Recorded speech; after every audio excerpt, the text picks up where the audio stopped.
Hello guys, this is Mishra from Let's Talk English, and for this session I'm going to take up a very interesting topic of the speaking part of the language, that is how to correctly pronounce the alphabet R when you are doing your speaking. Okay guys, पहली बात, ये जो R alphabet है ये हमें R की sound नहीं देता जब भी किसी भी वर्ड में आता है, रादर ये हमें र की साउंड देता है. जैसे कि अगर मैंने बोलना है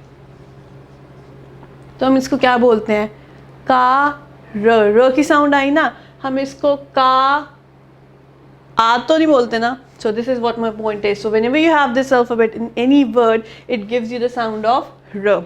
I think you all know this. Now proceeding further, मेरा main point क्या है? मेरा main point इस टॉपिक को आज उठाने का ये है कि जब भी अल्फ़ाबेट R किसी भी वर्ड में आता है तो वो तीन जगहों पे आ सकता है. पहला स्टार्टिंग ऑफ द वर्ड, दूसरा लास्ट अल्फ़ाबेट पे, मतलब लास्ट अल्फ़ाबेट की जगह पे, या फिर बीच में कहीं सेकंड प्लेस से लेके सेकंड लास्ट प्लेस तक. Isn't it? सो अभी हम बात करेंगे जब ये फर्स्ट प्लेस पे आता है, मतलब your word starts with R and उसके आगे और अल्फ़ाबेट्स हैं. सो जब भी ये अल्फ़ाबेट किसी भी वर्ड की स्टार्टिंग में आता है ये र साउंड अच्छे से देता है. जैसे rain, road, Rome. It's as easy as that. इसमें कुछ ज़्यादा डिस्कस करने वाला पॉइंट नहीं है. प्रोसीडिंग फर्दर, फर्स्ट प्लेस वाला काम हो गया. हम यहाँ लिख लेते हैं. Let's make a list. First place, last place in a word, and from second place to second last place. So ये तीन सिनेरियोज हमने डिस्कस करने हैं. फर्स्ट हमने कर लिया है, so I just repeat it again. कभी भी जब आर किसी भी वर्ड के फर्स्ट प्लेस पे आता है ये हमें प्रॉपर र की साउंड देता है. Okay, now moving to the last place वाला सिनेरियो. जब भी आर वर्ड लास्ट में आता है किसी भी वर्ड के, ओके, आप इसको अ की साउंड देंगे, र की साउंड नहीं देंगे. Okay, let me give you the example of the word father. Let me give you the example of the word December. Let me give you the word, let it be furniture. Let it be, R के बाद E है. Okay okay, let me take up the case car. Fine, let me take up the case, let it be manager. Okay. Oh, my bad guys, let it be manager.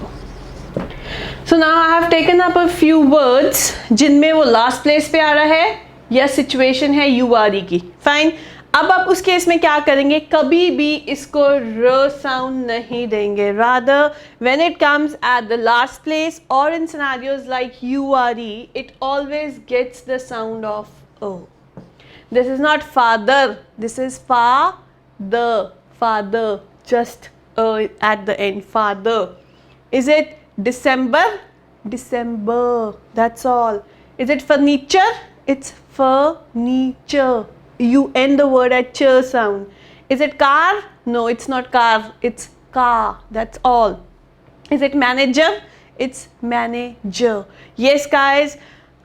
I know you must be wondering, madam, शायद गलती पढ़ाई जाती है. But guys, whenever you watch Hollywood programs or you watch videos in English specifically made by the foreigners, you will always find that in the end they never use the sound r. rather वो तो last part बोलते ही नहीं है.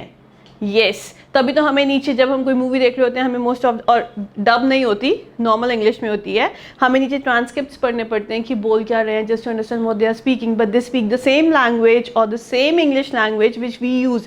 But why don't we understand it? We don't understand it because we are in the habit of putting a lot of stress at the end of the word, whereas the Goras or the native speakers of the English language don't do so. So yes guys, अगर आप ऐसा करेंगे, आप ऐसा करने की habit डाल लेंगे, आपकी स्पीकिंग स्कोर्स बहुत अच्छे से इम्प्रूव होंगे. Because see most of the job interviews, I am not talking about IELTS, or Duolingo, but yes, I am talking about most of the job interviews as well. Most of the job interviews are conducted or held in the English language. I hope you all know that. And when you speak better than others, and when you sound more like a native speaker, for sure you're going to get more advantage than the other people who came for the interview, isn't it? So yes guys, start practicing it this way. The more you practice, the better you get at it. So ye father, mother, brother, sister, वो नहीं बोलेंगे, father, mother, sister, brother. See, when you start speaking it this way, you yourself will find the difference in your speaking. आपको कोई professional नहीं चाहिए ये चीज़ों की हेल्प कराने के लिए. Simply stand in front of the mirror and do it. Again I repeat, the more you practice the better you get at it. Okay, तो गाइस फर्स्ट प्लेस सिनेरियो हो गया, लास्ट प्लेस सिनेरियो हो गया. और last place पे हमें पता लग गया कि हमने आर की साउंड र नहीं अ देनी है. Got it? Moving further, when this word, alphabet comes in the middle of a word, middle से मेरा मतलब है सेकंड प्लेस से सेकंड लास्ट प्लेस. अब इसमें गाइस 3 सिनेरियोज होते हैं. इसमें I just make a flow chart. कई बारी डबल आर होता है, कई बारी किसी vowel, you know what vowel is, it's the 5 alphabets. I rather guys, ये बहुत डिटेल टॉपिक है वाउल्स का, मैं उसमें नहीं जा रही, मैं सिर्फ बेसिक एक ऊपर से बात कर रही हूँ. सो ये जो 5 वाउल्स होते हैं, AEIOU, इन 5 के बाद आर लिखा होना, या फिर इन 5 के अलावा. ओके गाइस, इंग्लिश में इन 5 वर्ड्स को वाउल्स बोलते हैं. आउट ऑफ 26 अल्फ़ाबेट्स, अगर हम ये 5 को माइनस कर दें तो 21 अल्फ़ाबेट्स और रह जाते हैं पीछे, उनको हम बोलते हैं कॉन्सोनेंट्स. सो एक सिचुएशन है जब कॉन्सोनेंट्स के बाद में आर लिखा होता है, जैसे D R, so R, my bad, वो डबल आर हो गया.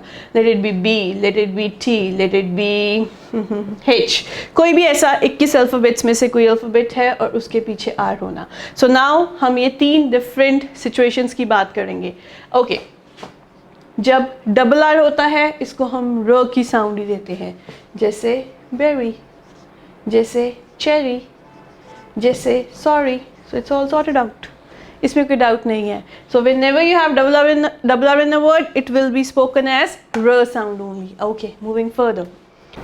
Okay guys, so I'll be taking up the last scenario which we can have if the R alphabet is between the second place and the second last place. And the scenario is, in 5 sounds के अलावा, ये 5 vowels के अलावा जो 5 alphabets, 26 में से अगर 5 निकाल दो 21, बाकी के 21 अल्फ़ाबेट्स के बाद में अगर आर आता है तो क्या होता है, तो आप उसको साउंड देंगे, उसको र की साउंड देंगे. जैसे कि फ्राइडे, इसको अपना अ कर सकते हैं ना साइलेंट कर सकते हैं, बिकॉज ये वाउल के बिना है और ये एंड में भी नहीं है, सो इसको र साउंड दिया जाएगा. Okay, let's take the case of freeze. Let's take the case of grain, दाना छोटा. Let's take the case of right. अब इन सब वर्ड्स में आप इसको अच्छे से साउंड देंगे. freeze, Friday, grain. So let me quickly wrap up this whole thing of R.